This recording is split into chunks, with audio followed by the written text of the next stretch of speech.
Good morning students. Sunrise education academy में आपका स्वागत है। मैं परवीन सोनी।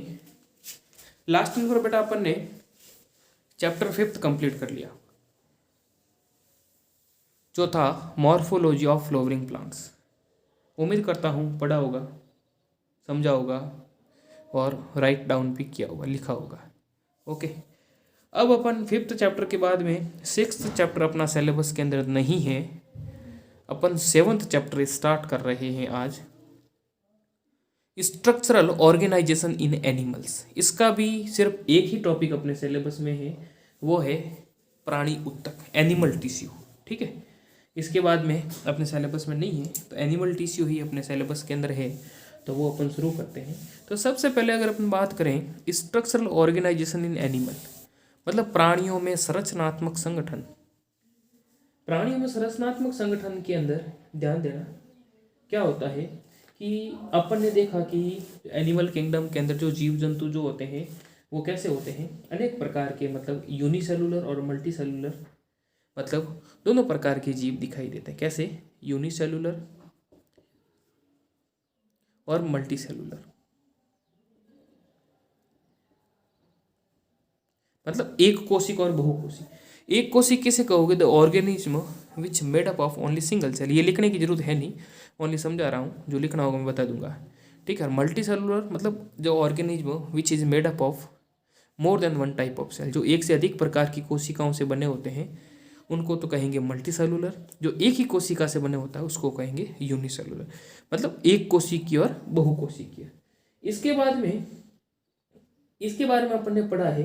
अब जो यूनिसेलुलर ऑर्गेनिज्म होते हैं, यूनिसेलुलर ऑर्गेनिज्म के अंदर जनरली मैं बात करूं तो आते हैं अमीबा, जो प्रोटोजोआ फाइलम के मेंबर है। अमीबा है, यूग्लिना है, पैरामीशियम है। तो उनकी बॉडी के अंदर बेटा एक ही सेल है, तो एक ही सेल है, तो जो टोटल लाइफ साइकिल है, एक्सक्रीशन, रिप्रोडक्शन है, ग्रोथ है, डाइजेशन है, वो सब एक ही कोशिका के अंदर संपन्न करते हैं। जबकि अगर मल्टी सेलुलर ऑर्गेनिज्म की मैं बात करूं तो मल्टी सेलुलर ऑर्गेनिज्म में क्या होता है बेटा कि हजारों की संख्या के अंदर बॉडी में कोशिकाएं पाई जाती है, समझ रहे हो। और हजारों की संख्या में कोशिकाएं पाई जाती है तो उनके अंदर क्या होता है, जटिल शरीर में उपयुक्त आधारभूत क्रियाएं भिन्न भिन्न कोशिकाओं, मतलब अब जैसे एक कोशिका है तो जो एक्सक्रेशन है, रिप्रोडक्शन है, रेस्पायरेशन है, सब एक कोशिका के द्वारा ही संपन्न होगा। लेकिन अगर मल्टी सेलुलर ऑर्गेनिज्म की बात करूं जिसमें खूब सारी कोशिकाएं हैं, तो खूब सारी कोशिकाएं हैं तो उनके अंदर डिवीजन ऑफ लेबर पाया जाता है, मतलब कार्य का विभाजन। अलग अलग कौन सी कोशिकाएं क्या कार्य करेगी, समझ रहे हो। तो अलग अलग कोशिकाओं के द्वारा अलग अलग प्रकार के कार्य संपन्न किए जाते हैं। तो इनके अंदर जैसे कि जब अपन ने एनिमल चौथा चैप्टर पढ़ा था, 4th चैप्टर, मतलब एनिमल किंगडम, तो उनके अंदर सबसे पहले मैंने आपको बताया था कि जो पोरीफेरा फाइलम है, अगर शुरू से अपन नॉन कॉर्डेट से मतलब अकशेरुकी से कशेरुकी बने, तो नॉन कॉर्डेट की मैं बात करूँ ना, तो नॉन कॉर्डेट सबसे पहले जैसे शुरू होता है प्रोटोजोआ फाइलम से, तो प्रोटोजोआ फाइलम में तो आते हैं यूनिसेलुलर। इसके बाद में आते हैं मल्टी सेलुलर ऑर्गेनिज्म या फिर प्रोटोजोआ से पोरीफेरा, है ना। पोरीफेरा के अंदर मैंने आपको बताया था बॉडी ऑफ ऑर्गेनाइजेशन था वो सेलुलर लेवल का था, समझ रहे हो। सेलुलर का मतलब कोशिकीय स्तर का, कोशिकीय स्तर का। ठीक है, मतलब जिनके अंदर मतलब खूब सारी कोशिकाएं बॉडी के अंदर दिखाई देती है। पोरीफेरा से सिलेंट्रेटा और सिलेंट्रेटा से टिनोफोरा। इनके अंदर संगठन का स्तर मैंने आपको बताया था टिश्यू लेवल का था। सेलुलर, सेल से टिश्यू, टिश्यू लेवल का मतलब उत्तक स्तर, समझ रहे हो, उत्तक स्तर। और सेल पोरीफेरा, सिलेंट्रेटा, टिनोफोरा। इसके बाद में आएगा, ध्यान देना बेटा, सिलेंट्रेटा के बाद में, टिनोफोरा के बाद में प्लेटीहेल्मिन्थीज, प्लेटीहेल्मिन्थीज। ठीक है, प्लेटीहेल्मिन्थी के बाद में एस्केल्मिन्थी। ठीक है। प्लेटी हेलमिंथीज के बाद में एस तो प्लेटी हेलमिंथी में बेटा जो शारीरिक संगठन था वो था ऑर्गन लेवल का। ऑर्गन लेवल का मतलब होता है अंग स्तर का, ठीक है। और Aschelminthes, Annelida, Arthropoda, Mollusca, Echinodermata,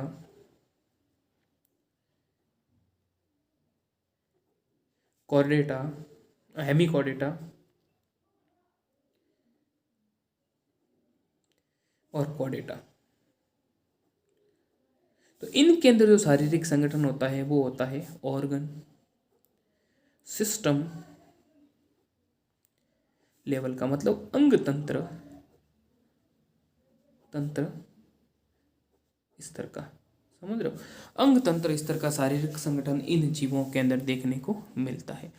तो कहने का मतलब ये है कि सरल से जटिल जीवों का विकास हुआ, ठीक है। और उस प्रकार मतलब इसके अंदर जो विभिन्न प्रकार की जो कोशिकाएं होती है, क्योंकि मल्टी सेलुलर एनिमल है तो हर एक कोशिका एक विशेष कार्य के लिए उत्तरदायी होती है, ठीक है। और जैसे अगर ह्यूमन के अंदर बात करें तो अरबों कोशिकाएं होती है और ये सब कोशिकाएं जो है एक विशेष कार्य के लिए रेस्पॉन्सिबल होती है। कहने का मतलब मेरे को आपको लाना है टिश्यू के ऊपर। कहने का मतलब खूब सारी कोशिकाएं आपस में मिलकर, जैसे सेल से क्या बने, टिश्यू से ऑर्गन से सिस्टम और सिस्टम से बॉडी। मतलब कोशिका से बने उत्तक से बने अंग से बने तंत्र और तंत्र से बना शरीर। समझ रहे हो, शरीर का विकास हुआ, ठीक है। तो अब ध्यान देना बेटा, मेरा कहने का मतलब ये कोशिकाएं जो है एक विशेष कार्य के लिए उत्तरदायी होती है। अलग अलग कोशिकाएं अलग अलग कार्य करती है। तो इन कोशिकाओं के समूह को अपन क्या कहेंगे, टिश्यू, ठीक है। तो जनरल टिश्यू की डेफिनेशन क्या हो जाएगी बेटा, टिश्यू या फिर इसको अगर अपन कहें उत्तक, है ना, उत्तक। तो परिभाषा क्या हो जाएगी, group of cell having similar origin and function. कोशिकाओं का समूह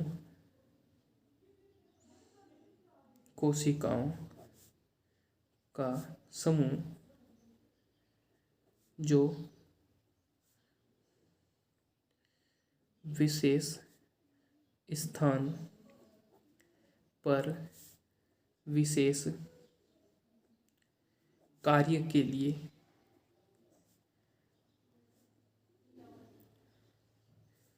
उत्तरदायी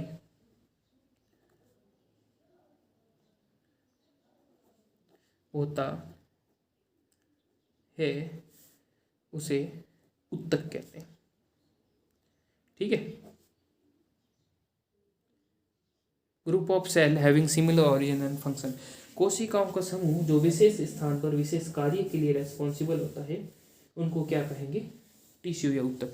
अब ये टिश्यू मिलकर क्या बनाएंगे, अंग, जैसे स्टमक है, आमाशय है, लीवर है, गॉल ब्लैडर है। ऑर्गन मिलकर के क्या बनाएंगे, सिस्टम, जैसे पाचन तंत्र, उत्सर्जन तंत्र। पाचन तंत्र के अंदर मुख है, मुख गुहा है, ग्रसिका है, आमाशय है, छोटी आंत, बड़ी आंत, ठीक है। और ये खूब सारे सिस्टम जब मिलेंगे तो क्या बनेगा, शरीर, ठीक है। अब अपनी बॉडी के अंदर ध्यान देना बेटा, जो टॉपिक सिलेबस में है वो है एनिमल टिश्यू या प्राणी उत्तक, ठीक है। अब प्राणी उत्तक का तो मैंने डेफिनेशन दे दिया। अब ध्यान देना बेटा, अपनी बॉडी के अंदर या फिर जीवों के अंदर अगर टिश्यू की बात करें तो मेनली 4 प्रकार के टिश्यू जो है, मोटे तौर पर अपन इसको 4 भागों में बांटेंगे। मोटे तौर पर 4 प्रकार में इनको वर्गीकृत किया गया है। पहला मैं बताता हूँ, उपकला उत्तक, आप भी लिखते रहोगे बेटा, उपकला उत्तक, ठीक है। उपकला ऊतक के बाद में आता है संयोजी ऊतक। संयोजी ऊतक, ठीक है। संयोजी ऊतक के बाद में आता है पेशी ऊतक। पेशी ऊतक। और पेशी ऊतक के बाद में आता है तंत्रिका ऊतक। मोटे तौर पर ये 4 भाग है। तंत्रिका ऊतक ये अपने सिलेबस के अंदर है और ये अपन को पढ़ना है, ठीक है। अब जो उपकला ऊतक है उसको कहेंगे एपिथेलियल टिश्यू। संयोजी ऊतक को कहेंगे कनेक्टिव टिश्यू, ठीक है। संयोजी ऊतक को कहेंगे कनेक्टिव टिश्यू। पेशी ऊतक को कहेंगे मस्कुलर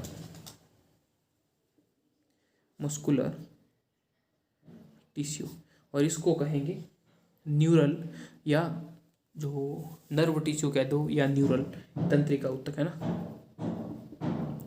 न्यूरल टिश्यू, ठीक है, या फिर नर्व टिश्यू, कुछ भी कह दो। तंत्रिका ऊतक जिसके अंदर बॉडी में जो विभिन्न प्रकार की तंत्रिकाएं पाई जाती हैं, न्यूरल या तंत्रिका ऊतक। अब सबसे पहले मैं शुरू कर रहा हूँ एपिथेलियल टिश्यू, या बॉडी के सबसे बाहर जो कवरिंग के रूप में पाया जाता है उसको कहेंगे एपिथेलियल टिश्यू। अब ध्यान देना बेटा, सबसे पहले मैं स्टार्ट कर रहा हूँ एपिथेलियल टिश्यू। एपिथेलियल टिश्यू या सबसे शरीर का जो बाह्य आवरण बनाता है उसको कहेंगे उपकला ऊतक। देखो देखें, एपिथेलियल टिश्यू या उपकला ऊतक। सबसे पहले इसकी परिभाषा, सबसे जो आउटर कवरिंग है ये पे जो वेसल्स या जो नलिकाएं होती है उसकी जो बाह्य कवरिंग होती है उसको कहेंगे एपिथेलियल टिश्यू। जो क्या करता है, बाहरी वातावरण और बॉडी के अंदर जो फ्लूइड होता है उसको सेपरेट करने का कार्य करता है। तो देखो देखें, एपिथेलियल टिश्यू जो है, दिस टिश्यू हैज़, देखो देखें, this tissue has a free surface which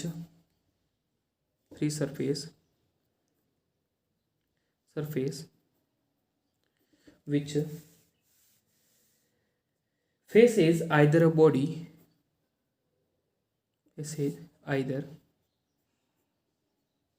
a body, fluid or the outside environment.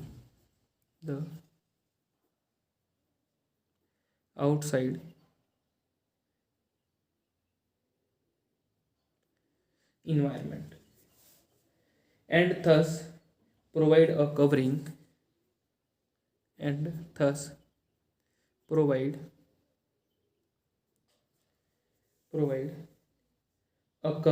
or a lining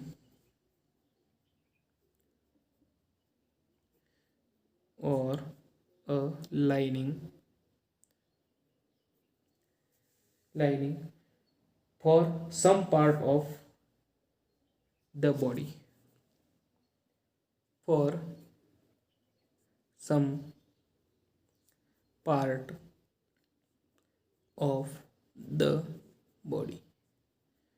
समझ रहे हो?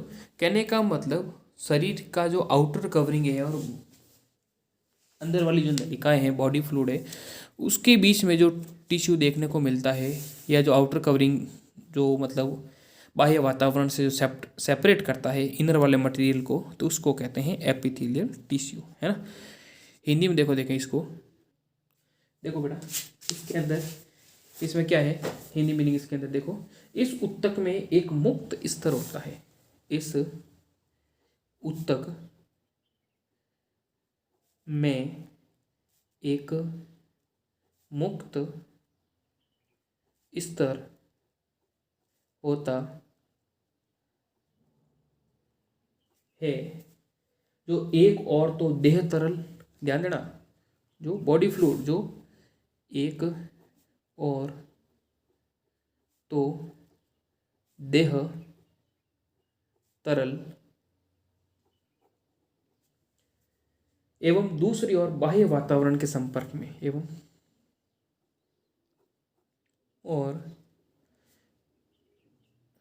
बाह्य, दूसरी ओर एक है, दूसरी ओर बाह्य वातावरण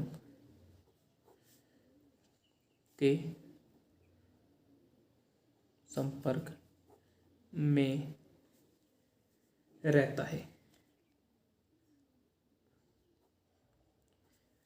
ठीक है, जो दूसरी ओर बाह्य वातावरण के संपर्क में रहता है और इस प्रकार देह का आवरण का निर्माण करता है और इस प्रकार देह के आवरण या अस्तर का निर्माण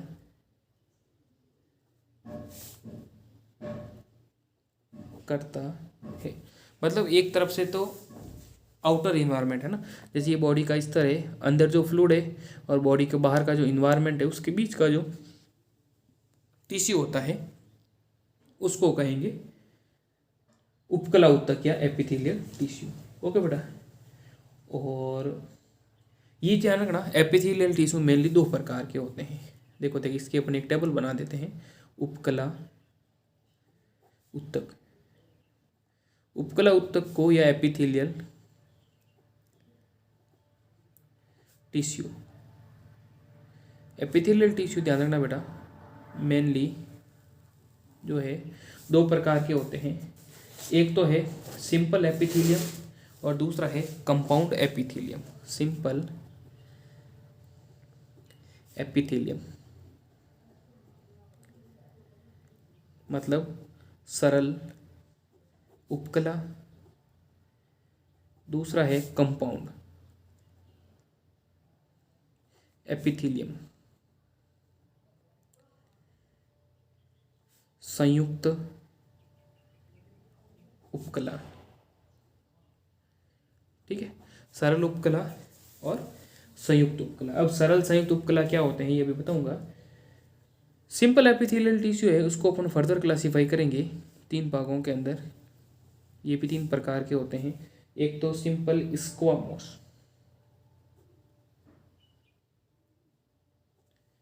ठीक है, जिसको कहते हैं सल्की उपकला, सल्की उपकला। दूसरा होता है क्यूबोइडल, ठीक है, घनाकार उपकला। तीसरा है कॉलमनर स्तंभाकार,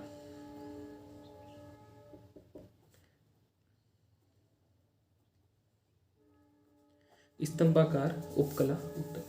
ठीक है, और इसके अलावा अपने अंदर जो मतलब जो कॉलमनर एपिथेलियल टिश्यू है या क्यूबोइडल एपिथेलियल टिश्यू है, जो मतलब कहने का मतलब और अलग अलग प्रकार इसके अंदर मिलेंगे। मेनली तो यही होते हैं। एक तो है सीलिएटेड, ये अपन पढ़ेंगे, सीलिएटेड एपिथेलियम। ठीक है, मतलब इसको कहेंगे पक्षमाभी उपकला, पक्षमाभी उपकला। ठीक है, पक्षमाभी उपकला। और इसके अलावा मैं अगर बात करूं तो ध्यान देना एक विशेष प्रकार के टिश्यू और होते हैं, उसको कहते हैं ग्लैंडुलर, ध्यान देना, glandular epithelium, glandular.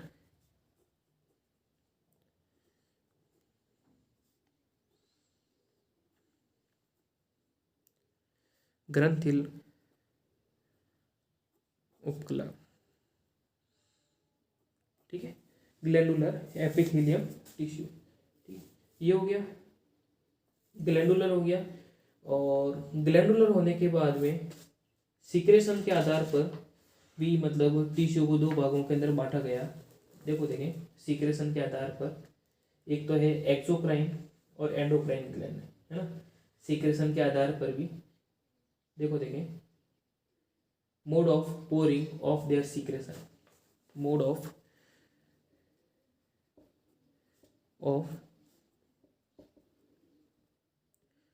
Pouring, mode of pouring of their secretions, pouring of their secretion.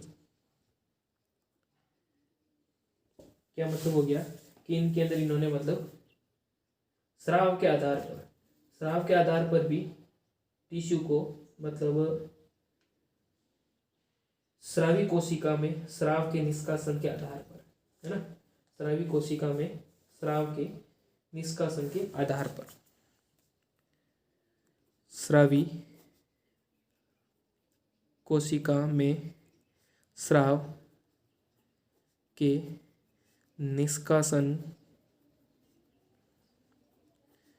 के आधार पर दो भागों में बांटा। एक तो है एक्सोक्राइन, एक है एंडोक्राइन, है ना, बहिस्रावी, एक है एंडोक्राइन, बहिस्रावी और एक है अंतस्रावी। ठीक है, बहिस्रावी ग्रंथि और अंतस्रावी। ठीक है, तो इनके बारे में अपन 1 बाय 1 डिस्कस करते हैं। तो ध्यान देना बेटा, ये 3-4 प्रकार के जो हैं इसको अपन पढ़ेंगे। सबसे पहले अपन शुरू करते हैं, 2 प्रकार बातें थे, सिंपल एपिथेलियम, है ना, सरल उपकला उत्तक, सिंपल एपिथेलियल टिश्यू, सिंपल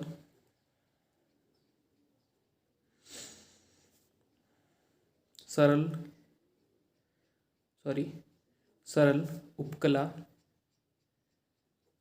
उत्तक। ठीक है, अब सिंपल या सरल एपिथेलियल टिश्यू जो होते हैं ना बेटा, इनकी क्या मीनिंग है? It is composed of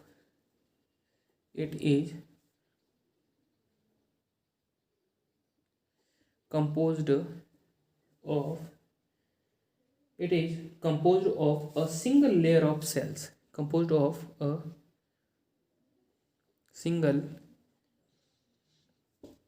layer of cells and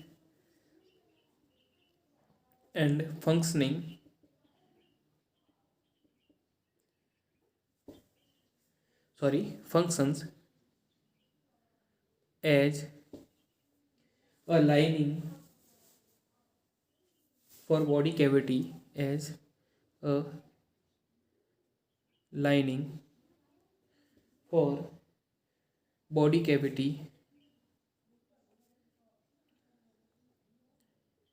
body cavities, ducts and tubes। कहने का मतलब जो एक ही स्तर के बने हुए होते हैं। देखो देखें, सरल उपकला जो है मतलब ऐसे उत्तक जो एक ही स्तर का बना होता है, ऐसे उत्तक जो एक ही स्तर के बने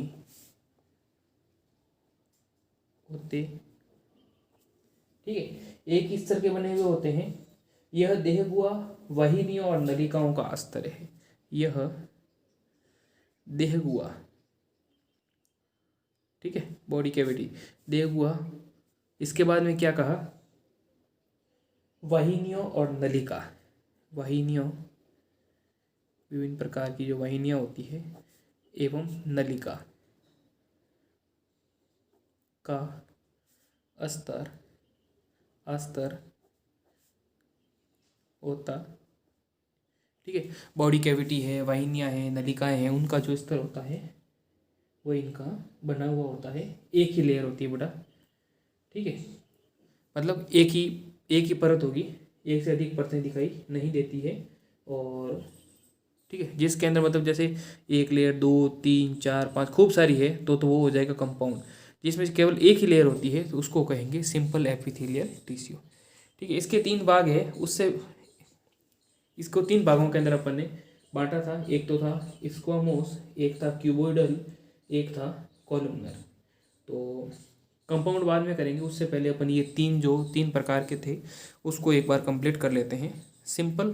सिंपल को 3 भागों के अंदर बांटा, तो इसके जो भाग थे देखो देखें, और ये ध्यान रखना इनके सेल के मॉडिफिकेशन के आधार पर, है ना। देखो देखें, बोले यहाँ पर लिख लो, on the basis of structural modification of the cell, on the basis of structural modification of cell.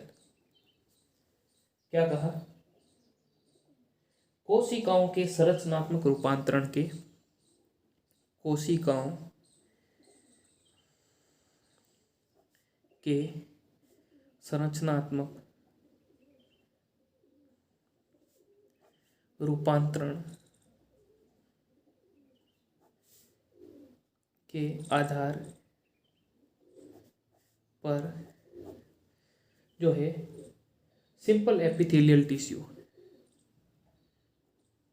Simple on the basis of structural modification of cell, simple epithelium tissue further divided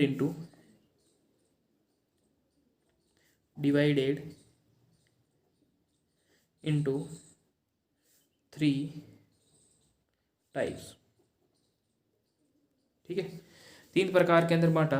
एक सबसे पहला अपन करेंगे सरल, सल्की या squamous epithelium. सरल, सल्की, उत्तक या स्क्वामोस एपिथेलियम। अब सिंपल स्क्वामोस एपिथेलियम ध्यान देना बेटा, सिंपल स्क्वामोस एपिथेलियम क्या होते हैं, it is made of single thin layer of flattened cell. It is, ध्यान देना, it is made of a single thin layer of flattened cells with irregular boundaries।